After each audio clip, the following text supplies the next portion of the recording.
Braised pork na mayroong hoisin at saka kalabasa. Ang ginawa ko guys, pinisa ko yung kalabasa. Pinisa ko, ayan.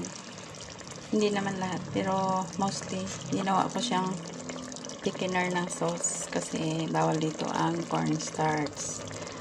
Actually, mas malasa nga siya kasi diba ang kalabasa ay manamis-namis.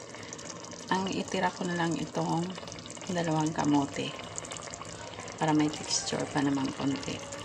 So, nalusaw na yung celery tsaka yung mga iba pang ingredients na gulay. Ang natira na lang itong pork. Ayan na, pork. Ayan. Actually, mas maganda siguro pag malaki yung hiwa ng pork. Ito kasi binili namin hiwa na. Ayan. Mga pork ribs at saka yung mechado cut. Hindi siya uniform ang size kasi diba ngayon ang cutter ay ginagamit kapag frozen ang karne.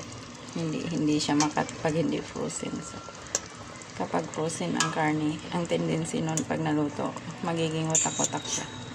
So, the best siguro tayo ang maghiwa para uniform ang size. Ayan guys. Pero masarap naman siya. Try nyo po. Try nyo magluto ng ganito. Masarap siya, matamis. Matamis-tamis lang kundi kasi yung kalabasa na ginamit. Bagong hiwa. So, that's it guys. Thank you so much for watching. Yan ito ng ating braised pork with hoisin sauce.